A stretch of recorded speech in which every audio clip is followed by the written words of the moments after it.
Yeah. Well, pedestrians and bicyclists are one of the most vulnerable on our roadways as they don't have the same protection as those inside of a vehicle. Yeah, in fact, pedestrians and cyclists make up more than 1 in 4 traffic deaths, unfortunately, here in California. We all have the same goal while traveling, and that's to get where we're going safely. And joining us now with more advice on how to do it the right way is CHP Officer Jared Grieshaber. Thank you so much for being here. Always a pleasure to see you. So start us off with some numbers here. How many pedestrians and cyclists were killed in California last year? And I think in 2023 there were 140 cyclists were killed and more than 1,100 pedestrians were killed. Is that right? Yeah, so on average, like you said earlier, a quarter of our fatalities involve either a cyclist or a pedestrian. Yeah, we're losing over 1,000 pedestrians a year on average, and over between 100 to 200 bicyclists every year. Okay, and what's the key factor to most of these crashes? The key factor, I mean, it varies. So sometimes it's the pedestrian at fault, sometimes it's that motorist at fault not paying attention. So there's not one rhyme or reason. It's kind of just a series of different things that occur. Is there a certain time of day when more crashes happen than others? So we're noticing low visibility. So maybe if you're out there in that morning walk before work, wear those reflective clothes so that you're seen. We suggest to our pedestrians, it's actually law that you walk against traffic. If there's a sidewalk, utilize that sidewalk. Don't be walking out on the street.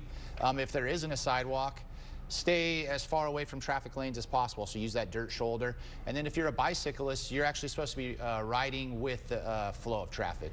And talk to us about, like you said, using crosswalks, for instance.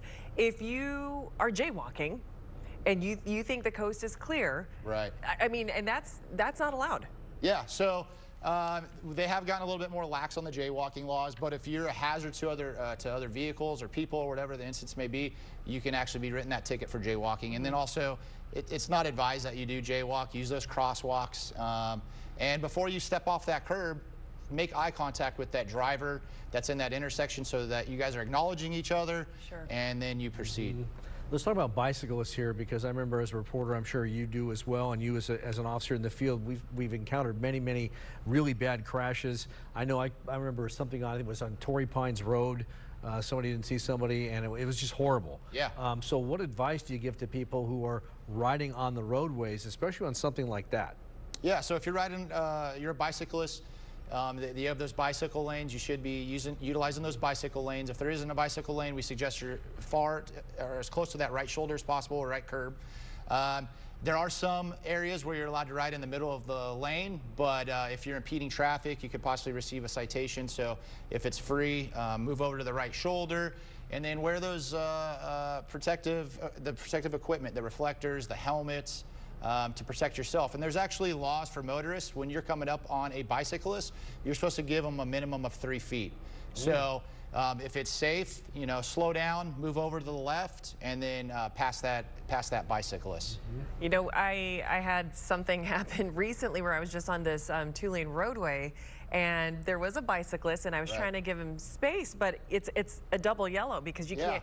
And I mean, the guy was kind of swerving, and I'm like, oh, I guess I'm just gonna stay behind him the whole time because you just can't risk it. It's too risky. Yeah, so I actually grew up, I don't know if you're familiar with Wildcat Canyon Road, 2-lane undivided highway, double yellows in the middle, and bicyclists would go up that road every once in a while. And you have to wait for a moment where it's safe to pass that bicyclist. You don't want to be doing it around a blind curve and crossing over those double yellows and getting a crash.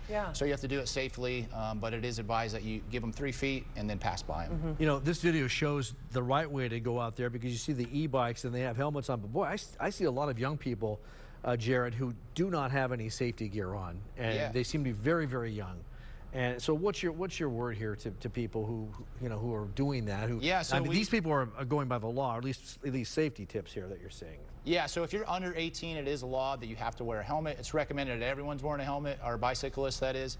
But if you're under 18, it's actual law that you're supposed to be wearing that. You could receive a citation, or your parents will be getting a citation. And there's different levels of e-bikes. You have to be certain ages to ride those e-bikes. That's a whole different topic. Right. And then we actually have our e-motorcycles out there. A lot of parents are buying e-motorcycles for their kids thinking they're e-bikes. And those things, they get up 60, 70 miles per hour. Oh, boy. So they're serious machines. So I think before we let you go, so you're like one piece of advice for both drivers and for like the pedestrians and bicyclists is, what is it? I feel like it's just you have to be observant of everything that's going on. Yeah, we all have a part to play. We're all trying to get home safely. Just do, if you're a pedestrian, do your part, wear that reflective gear. My wife, a lot of times she likes to say, oh, well, we have the right of way. I'm like, well, if you get hit by somebody, you might have the right of way, but you don't want to be the one hurt or, That's a good point. Well, Yeah. take the precautions. yeah, and just be patient. I mean, Yeah. sometimes Yeah. you have to just wait it out, like you said. You have to wait to have somebody going like this in front of you, but it's better to be safe than sorry. I think. Right, right. Exactly. All right, Officer Griesaber, always a pleasure to see you. Thank you for being here. The Fox 5 News at 1 will continue in a moment.